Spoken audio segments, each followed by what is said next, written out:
और दुबई पहुंचते ही जैसे ही न्यूज़ मुझे मिली तो बड़ा ही टेंस माहौल हो गया था। और मुझे समझ में आने लगा था कि अब मेरी आगे का जो जर्नी है दुबई की वो बहुत ही टेंस होने वाली है।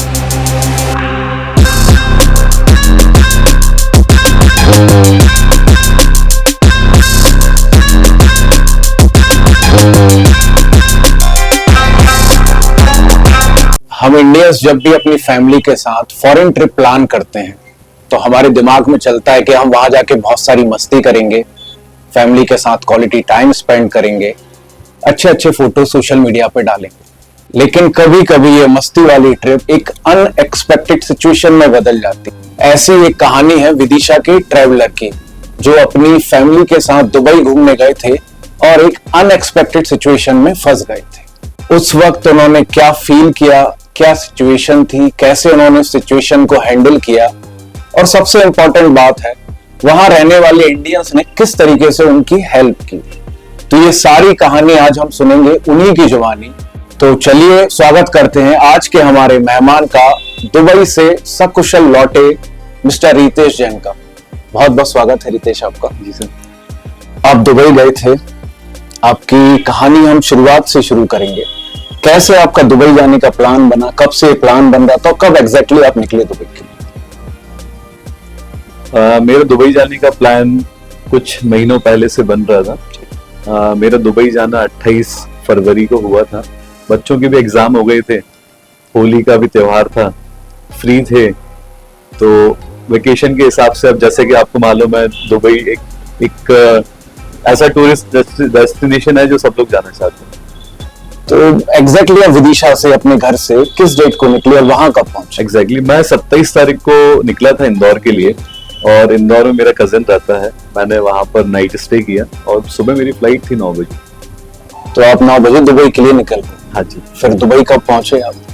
दुबई में पहुंचा था इंडियन टाइम के हिसाब से 1:30 बजे और वहां के टाइम के हिसाब से 11:30 बजे। ये आपकी पहली ट्रिप थी क्या, पहले भी जा चुके थे? इंटरनेशनल ट्रिप मेरी दूसरी थी, मैं दुबई लेकिन पहली बार गया था। फैमिली के साथ आपकी ये पहली ट्रिप थी, दुबई भी पहली बार ही जा रहे थे? जी बिल्कुल। तो आपने बताया आप 28 तारीख को पहुंच गए थे, और हमने जैसे न्यूज में देखा तो सिचुएशन भी शायद 28 तारीख से ही बदलना स्टार्ट हो गई थी। या एब्सोल्युटली 28 तो आपको पहली बार कब पता चला कि भाई मैं गलत टाइम पर आ गया? मैं 11:30 बजे, जैसा मैंने बताया आपके लिए, मैं वहां के टाइम के हिसाब से 11:30 बजे पहुंचा जी। और वहां 11:30 बजे मेरे को, जैसे कि मैं टूर पैकेज से गया हुआ था, तो मेरे लिए वहां पर टैक्सी लेने के लिए आ गई थी। टैक्सी वालों के नंबर आ गए थे। टूर पैकेज वालों का एक ग्रुप बन जाता है, उसमें पूरी डिटेल्स वो शेयर करते हैं। वहां पहुंचने के बाद उन्होंने मुझे होटल ड्रॉप किया। होटल मेरा बरदुबई में था, मैजेस्टिक सिटी रिट्रीट होटल था। और वहां पहुंचने के जस्ट हम लोग रिलैक्स ही फील कर रहे थे, थोड़ा सा रिफ्रेश हो रहे थे। इसी बीच में हमारे पास तुरंत घर से फोन आने लगे कि आप सकुशल पहुंचे या कहाँ पर हो, अभी जल्दी बताओ। तो मैंने पूछा क्या हुआ, उन्होंने बताया कि वर्ल्ड वॉर चालू हो गया है, यहाँ के टेलीविजन पे जो है वो सिचुएशन बहुत गंभीर बता रहे हैं, तुम कैसे हो। मैंने तुरंत ही वहां के इंटरनेट कनेक्ट किया वाईफाई से, जो होटल का वाईफाई इंटरनेट था। और फिर मैंने जब न्यूज देखी तो वाकई न्यूज देखने के बाद मुझे ऐसा लगा कि सिचुएशन बहुत ही ज्यादा टेंस हो चुकी है। ये मतलब क्या टाइम हो रहा होगा जो आपने ये देखा? टाइम अगर मैं इंडियन टाइम के हिसाब से बात करूं तो लगभग 3:30 के आसपास बज रहे थे, और वहां पर लगभग 1:30-2 बजे की बात है। 1:30-2 बजे। और जस्ट आप होटल पहुंचे ही थे? एब्सोल्युटली, मैं होटल पहुंचे ही था और जस्ट थोड़ा सा रिफ्रेश हो रहा था। तो आपका सबसे पहले क्या रिएक्शन हुआ जब आपने ये न्यूज सुनी? तो सबसे पहला रिएक्शन मेरा ये था कि ये तो आके फंस गए, अब जाने का प्लान बनाते हैं वापस। लेकिन एक एंड पे ये भी लग रहा था कि क्या पता कैसे क्या मैनेज करेंगे, आगे की जो ट्रिप्स हैं वो कैंसिल ना हो जाएं। और इसके लिए मैंने वहाँ के जो लोकलाइट्स थे, होटल वाले जो थे, और भी जो गेस्ट थे होटल में, उनसे भी चर्चा की। तो सभी टेंस माहौल था, एज सच डिसीजन नहीं ले पा रहे थे कि क्या करना है। आपकी फैमिली आपके साथ थी तो उनका क्या रिएक्शन था? फैमिली का रिएक्शन था कि जैसे तैसे हम लोग ट्रिप प्लान करके अब्रॉड गए, और एक सुंदर माहौल के लिए गए हुए थे और रिफ्रेशिंग फील करने गए हुए थे। लेकिन ऑलरेडी टेंस माहौल था। तो जैसे हम अब सोशल मीडिया भी आपने देखना शुरू कर दी होगी, घर से फोन आ ही रहे थे आपने बताया, तो एग्जैक्टली डिफरेंस क्या था कि जो हम न्यूज में देख रहे थे 28 तारीख हो या 1 मार्च हो, और एग्जैक्टली जब आप दुबई में थे तो सिचुएशन में डिफरेंस क्या था? इंडियन टेलीविजन के हिसाब से अगर मैं बताऊं आपको, इंडियन न्यूज में थोड़ा सा हाइपर कंडीशन दिखा रहे थे कि ऐसा ऐसा हो रहा है, लेकिन मैं तो वास्तविक वहीं था।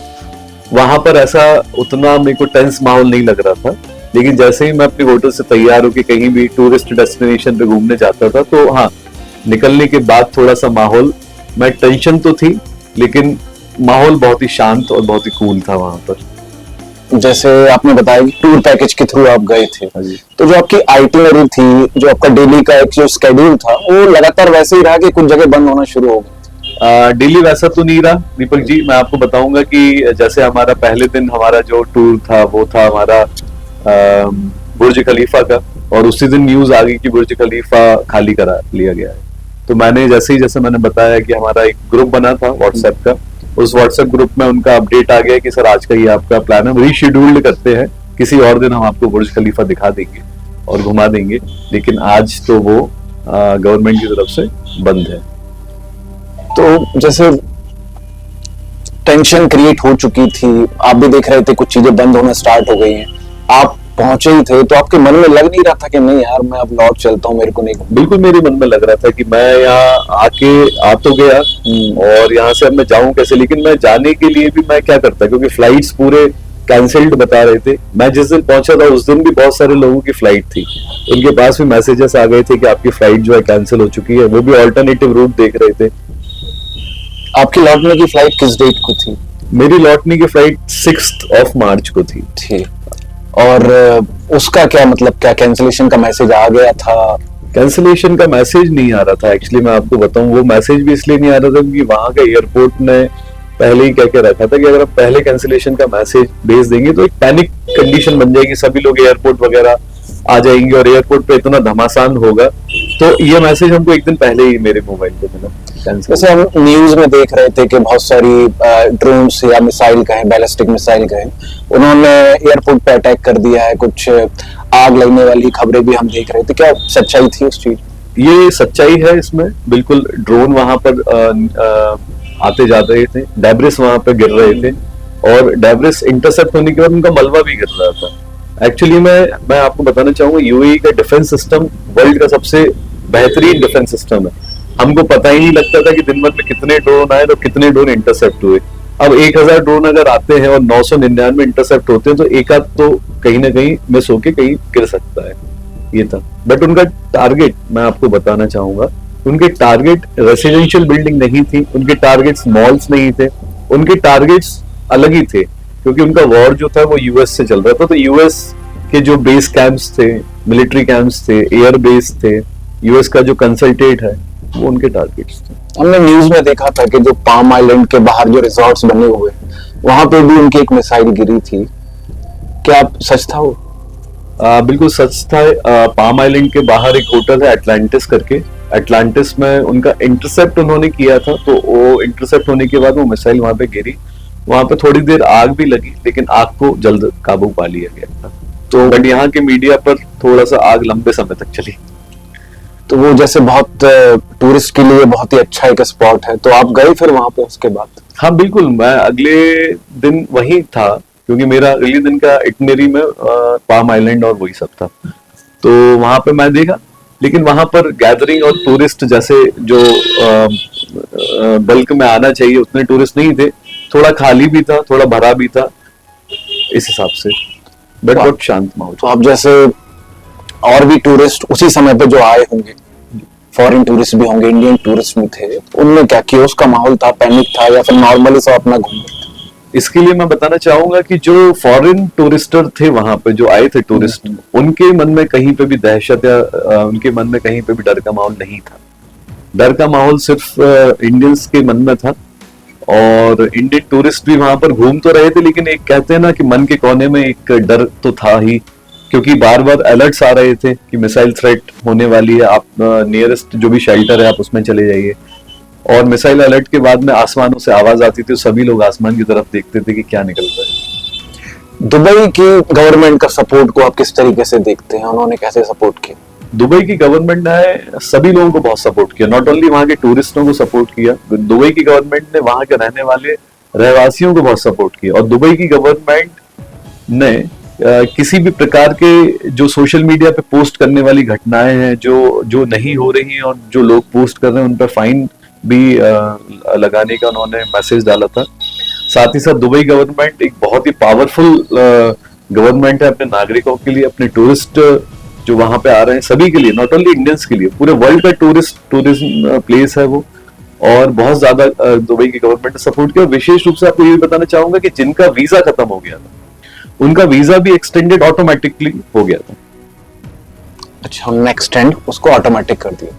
और जैसे हम देखते हैं, जैसे किसी भी कंट्री में कोई पैनिक सिचुएशन क्रिएट होती है जब, तो जो रोजमर्रा के सामान है हमारे, चाहे फूड हो, कन्वेंस हो, उन सब के रेट हाइक होने लगते हैं। तो ऐसा कुछ रश देखने को मिला आपको प्राइस? बिल्कुल आप सही कह रहे हैं। जैसे कि मैं इससे पहले और भी जगह गया हुआ था और यहाँ पर मैंने सुपरमार्केट्स थे हमारे होटल के आसपास ही, वहां मैंने देखा तो वहाँ एक नॉर्मल रूटीन चल रहा था और प्राइजेस भी बहुत ज्यादा हाइक नहीं किया था।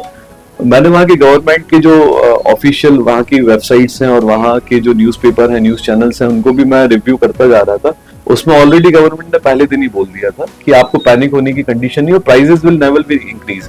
हम किसी भी कंडीशन में प्राइस ना पानी का ना खाने का बढ़ाएंगे।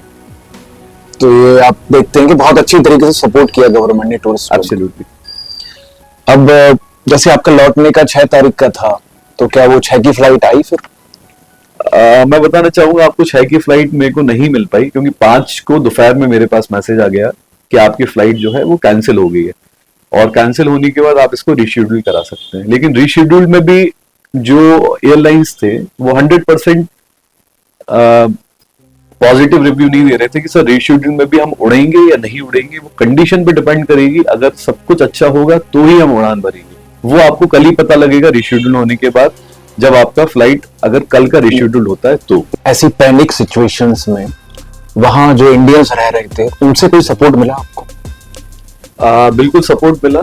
मैं सबसे पहले बताना चाहूंगा कि जैसे ही मेरी फ्लाइट थी 6 तारीख को, 5 तारीख को मेरे पास मैसेज आ गया था, तो मैं 6 को सुबह होटल से निकलने के बाद मैंने होटल चेकआउट कर दिया था। और चेकआउट करने के बाद मैंने टैक्सी की और टैक्सी वाले से मैंने ऐसी बात की कि भैया जब तक मुझे मेरे को टिकट ना मिल जाए आप पूरे दिन मेरे साथ रहना।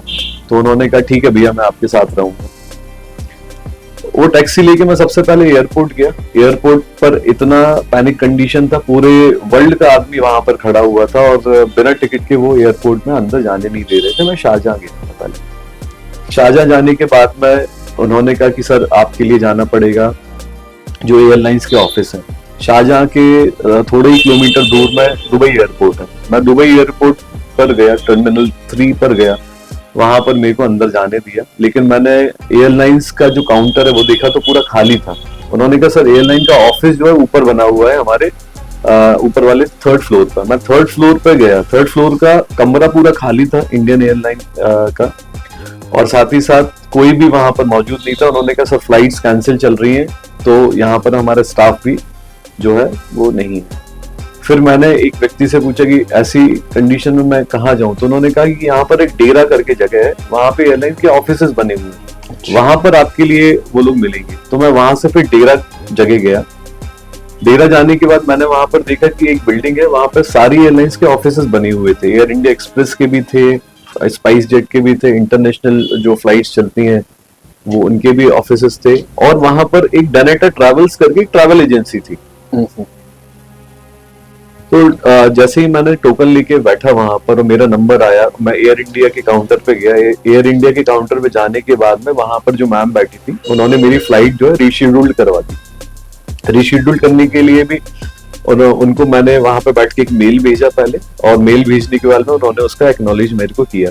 लेकिन उसकी भी गारंटी वो नहीं ले रही थी कि सर ये मिलेगी या नहीं, क्योंकि अगर कल कुछ ड्रोन अटैक या कुछ होता है तो हम वापस से इसको कैंसिल कर सकते हैं। इस कंडीशन में मेरे दिमाग में ऐसा आ रहा था कि जा पाऊंगा या नहीं। तो वहीं पर मैं डनेटा ट्रैवल्स के ऑफिस बिल्कुल चिपका हुआ ही था, मैं वहां पर गया।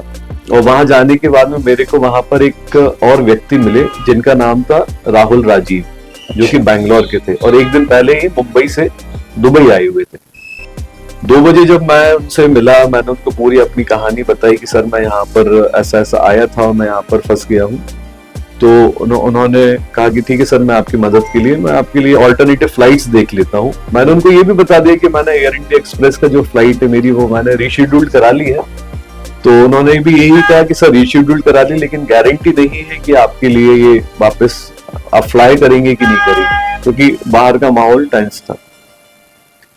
तो मैंने उनसे कहा कि आप एक काम कर सकते हैं कि मेरे लिए फेवर करने के लिए आप ऑल्टरनेटिव फ्लाइट देख सकते हैं। उन्होंने 6 तारीख को फ्लाइट देखी, कोई फ्लाइट नहीं थी। उन्होंने 7 तारीख को इंडिया आने के तीनों चारों डेस्टिनेशन डाले, दिल्ली, मुंबई, बैंगलोर और चेन्नई। उनको कोई फ्लाइट नहीं मिली। मैंने उनको कहा आप 8 तारीख में देखिए। 8 तारीख में देखा तो उन्होंने बताया सर एक फ्लाइट एमिरेट्स की है जो कि चेन्नई जा रही है, उसमें आपको सीट अवेलेबल है, आप कहेंगे तो मिल जाएगी। जब मैंने उनसे फेयर के बारे में पूछा तो उन्होंने कहा सर 8 तारीख की शाम की जो फ्लाइट है उसका फेयर नॉर्मल आ रहा है, बट अगर पैनिक कंडीशन में आप चार्टेड वगैरह लेते हैं, और चार्टेड वगैरह भी मिल रहे थे तो वो स्पाइस जेट के मिल रहे थे, वहां फुजैरा करके स्टेट है, वहां से मिल रहे थे और बहुत कॉस्टली मिल रहे थे, 80,000 90,000 रुपए पर हेड का वहां टिकट था। तो मैंने उनसे कहा कि सर आप मेरा कर दीजिए इसमें रिजर्वेशन। बिना सोचे मैंने उनसे तुरंत बोला, मुझे जैसे ना जैसे कुछ भी करते हुए भारत आना था लौट के। भारत तो फिर हमारा भारत महान, हम कहीं से भी अपने क्षेत्र में आ सकते हैं। तो उन्होंने कहा सर आपको चेन्नई ही जाना है या कहीं और जाना है। तो मैंने उनको बताया कि सर मेरी जो गाड़ी है वो, जैसे कि मैंने आपको बताया था, इंदौर से मैं गया था, मेरी गाड़ी इंदौर एयरपोर्ट पे खड़ी हुई थी। इंदौर एयरपोर्ट के लिए मैंने उनको बताया सर चेन्नई से इंदौर के लिए, तो उन्होंने कनेक्टिंग फ्लाइट तुरंत मेरे को बताई कि सर सुबह 9 बजे आपको फ्लाइट मिलेगी जो कि आपको इंदौर छोड़ देगी। मैंने उनसे कहा सर वो फ्लाइट में भी अगर रिजर्वेशन अवेलेबल हो तो आप वो भी कर दीजिए। तो उन्होंने वो भी करा और साथ में मेरे डोमेस्टिक ट्रैवल का भी उन्होंने मेरे को टिकट दिए, और इस प्रकार से मेरे को हाथ में टिकट था। जब मेरे हाथ में टिकट था तो मेरा एक कॉन्फिडेंस लेवल और एक मन में उत्साह आ गया था कि अब मेरे पास एटलीस्ट जान, लेकिन वो भी कंफर्म 100% नहीं थे क्योंकि कंडीशंस बहुत ज्यादा वहां पर टेंस हो रही थी। फ्लाइट्स आपको 2 घंटे पहले तक दिखा रही थी, बट 2 घंटे बाद बता देती थी। टिकट तो आपके पास 6 तारीख का भी था ही। हाँ जी। अब नया टिकट था वो आपके पास 8 तारीख का, और अनसर्टेनिटी तो उतनी ही थी अभी भी। एब्सोल्युटली। और अब आप होटल छोड़ चुके थे। हाँ जी। फिर आपने रहने का कैसे किया? रहने का मैंने ऐसा किया कि मैं एक दिन पहले होटल में जब बैठा था 5 तारीख की रात में, तो मैं सोशल नेटवर्किंग मैं इंस्टाग्राम को स्क्रॉल कर रहा था। उसमें मैंने देखा कि दुबई में एक जैनब जीविका फार्म है, वहां पर एक व्यक्ति है जिनका ये फार्म है, उनका नाम है धीरज जैन जी। वो अपने फार्म पर जो भी इंडियंस वहां पर हैं उनको वो फूड और as well as shelter provide करवा रहे हैं। तो उनका नंबर भी वहां पे नोटेड था। मैंने तुरंत ही उनके नंबर पे 5 तारीख की शाम को ही फोन लगा के बात की थी कि सर मैं यहाँ पर हूँ और कल मेरी होटल का आखिरी दिन है और मेरे टिकट्स भी कैंसिल हो चुके हैं, तो क्या आपकी व्यवस्था है और क्या मैं आपके पास आ सकता हूँ। तो उन्होंने निडर होके और एकदम जैसे को कहते हैं ना कि बड़े भाइयों की तरह उन्होंने कहा आप बिल्कुल चिंता मत करिए, आप मत आइए, मेरी गाड़ी आपको लेने आएगी। और मैं दीपक जी आपको बताना चाहूंगा कि वह वन एक्सेल कंपनी के ओनर है, वहां की वन एक्सेल इंफ्रा कंपनी है, इंफ्रास्ट्रक्चर की कंपनी है, और उन्होंने जो गाड़ी भेजी थी वो गाड़ी थी रोल्स रॉयस। हाँ जी, उनकी खुद की प्राइवेट गाड़ी थी। हाँ बिल्कुल, उनके पास 6 रोल्स रॉयस है और 4-5 बेंटले गाड़ी है और भी कई गाड़ियां उनके पास है। नॉट ओनली गाड़ी, उनके पास दिल भी उतना ही बड़ा है जितनी बड़ी उनकी गाड़ी। लेकिन हमने न्यूज में भी सुना था कि एक व्यक्ति हैं धीरज जैन करके, वो अपने खुद की गाड़ियां प्रोवाइड कर रहे हैं, लोगों की हेल्प कर रहे हैं, आप उन्हीं के साथ रुके थे? एब्सोल्युटली, मैं उनके पास ही। तो क्या उन्होंने मतलब कहाँ पे रोका, क्या उनका क्या किस तरीके से रहा कार्यक्रम? मैं आपको बताना चाहूंगा कि जैसे ही उन्होंने मेरे को फार्म की लोकेशन भेज दी थी कि सर आप जहां भी हैं आप यहाँ पर आ सकते हैं, तो आप आ जाइए, नहीं तो मैं गाड़ी भेज देता हूँ। मैं ऑलरेडी टैक्सी में बैठा था 6 तारीख को, जैसा मैंने आपको बताया। टिकट्स मेरे हाथ में आ गए थे 8 तारीख की रात की। अब मेरे को एक शेल्टर चाहिए था, तो मैंने उनके लिए फिर फोन लगाया। मैंने कहा सर मैं अभी आपके पास आ रहा हूँ, क्या मैं आ सकता हूँ या आपके पास ऐसा ना हो कि जगह ना हो।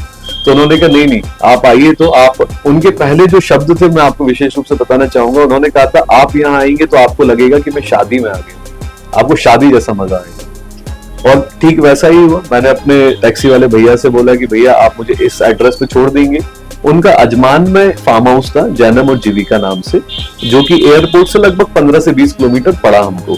तो मैं एयरपोर्ट से डायरेक्ट उनके फार्म पे गया। मैं फार्म पे पहुंचा, वहां पहुंचने के बाद में उन्होंने सबसे मुझे इंट्रोडक्ट कराया, उन्होंने मेरा इंट्रोडक्शन लिया, मेरा रजिस्ट्रेशन हुआ वहां पे कि आप कहाँ से आए, भारत से। मैं, आपका नाम क्या है, कितने मेंबर्स हैं और कितने दिन आपका स्टे है और कितने दिन बाद आपका टिकट है, आपका टिकट है भी या नहीं है, आपको टिकट तो नहीं चाहिए, सब चीजों का व्यवस्था थी। आपने बताया जैसे आपका नाम रितेश जैन है, उनका नाम धीरेश जैन, तो ऐसा था कि क्या आप जैनों को ज्यादा हेल्प कर रहे थे या बाकी इंडियंस को? नहीं, अगर मैं आपको बताऊं तो वो फोकस बिल्कुल कास्ट वाइज नहीं कर रहे थे, वो सिर्फ ये देख रहे थे ये इंडियन मेरा भाई है, हर इंडियन मेरा भाई है, मैं इंडियन को सपोर्ट करने के लिए यहाँ पर दुबई में खड़ा हुआ। तो जैसे आपने बताया उनके आप फार्म हाउस पर रुके, करीबन 2 दिन रुके। हाँ जी। तो किस तरीके का माहौल था वहाँ? फार्म हाउस पर एकदम घर जैसा माहौल था। मैं आपको विशेष रूप से बताना चाहूंगा कि मैं जब वहां पे पहुंचा तो थोड़ा सा हेजिटेशन तो होता है, किसी और के यहाँ ना कभी जीवन में पहली बार मिले, ना कभी देखा। तो मैं वहां पे पहुंचा और मैंने वहां पे देखा कि सभी इंडियंस बिल्कुल एकदम घर जैसा माहौल, सब लोग घूम रहे हैं, मस्ती कर रहे हैं, तो मैं भी घुल मिल गया। और विशेष रूप से आपको बताना चाहूंगा, धीरज जैन के साथ में उनकी मैम ममता मैम, उनके दोनों बच्चे जैनम और जीविका, जिनके नाम पे फार्म हाउस रखा गया, वो भी बिल्कुल सुबह 6 बजे से लेके रात में 2 बजे तक हम लोगों के साथ में मस्ती करते थे। हाँ, और सर ने हमारे लिए नॉट ओनली फूड प्रोवाइड किया, हम लोग साथ में खाना बनाते थे, मस्ती करते थे, साथ में क्रिकेट खेलते थे, साथ में बैडमिंटन खेलते थे, म्यूजिक कॉन्सर्ट करते थे, रात में मस्ती करते थे। सब प्रकार की जो भी एक घर में मस्ती होती है फैमिली के अंदर, गेट टुगेदर, वैसा माहौल था। तो कहे तो आपकी असली ट्रिप 6 तारीख के बाद शुरू, मेमोरेबल ट्रिप थी। जैसे हम देखते हैं कि पैनिक सिचुएशन में, तो उस समय भी एक पैनिक सिचुएशन चल रही थी, तो लोग एक दूसरे की हेल्प करने में उतना बिलीव रख रहे थे, जो वहां भी थे जो लोग, उनमें किस तरीके का माहौल था? बिल्कुल दीपक जी, आप सही कह रहे हैं कि जिसके मन में मानव सेवा रहती है, जिसने जिसके परिवार से जो गुण सीखे हैं और साथ ही साथ जिसके अंदर धर्म का प्रभावना है, वो हमेशा इसको फॉलो करता है। पैनिक कंडीशन में वो हमेशा दूसरों की मदद करने के लिए सबसे पहले आगे आता है। जैसा कि मैंने बताया, धीरज जैन जी आगे आए और धीरज जैन जी ने वो काम किया है कि मैं तो जीवन में कभी नहीं भूल सकता उनको। आप इस ट्रिप को, इस एक्सपीरियंस को आप देखें तो आपको कौन सा लाइफ का एक लेसन सिखा के जाती है? इस पूरे वाक्य से मेरे को जो लेसन मिला, वो लेसन ये मिला कि एक इंडियन ऑलवेज सपोर्ट इंडियन, और एक इंडियन जो है वो नॉट ओनली इंडिया के लोगों को सपोर्ट करता है, वो एक जनजीवन को सपोर्ट करता है। वो जनजीवन चाहे जैसा कि हमारे देश में अनेकता में एकता जो कहते हैं, वो मुझे वहां देखने मिलता है कि किसी भी कास्ट का आदमी हो, किसी भी वर्ल्ड का आदमी हो या किसी भी धर्म का आदमी हो, अगर मानव सेवा आपके अंदर है तो आप हमेशा सर्वोच्च पद प्राप्त करेंगे। काफी अच्छा लगा आपसे बातचीत करके, और आप सकुशल दुबई से लौट पाए, और धीरज जैन के बारे में जानकर भी बहुत अच्छा लगा। काफी अच्छा एक ह्यूमैनिटी के लिए उन्होंने एक मिसाल पेश की है, और हमें सभी इंडियंस को उन पे गर्व होना चाहिए। बिल्कुल। तो ये थी विदिशा के एक ट्रैवलर की कहानी, जो अभी दुबई से लौटे, उनकी रियल स्टोरी, जो हमें दुनिया को एक नए नजरिए से देखना सिखाती है और हमें बताती है कि मुश्किल वक्त में ह्यूमैनिटी और इंसानियत, कम्युनिटी की असली वैल्यू क्या होती है। आप देख रहे थे पीपल ऑफ विदिशा, क्योंकि अब छोटे शहरों की कहानियां केवल सुनी नहीं, महसूस भी की जाती हैं। फिर मिलेंगे एक नए एपिसोड में, एक नए मेहमान, एक नए किरदार के साथ। सी यू, बाय बाय।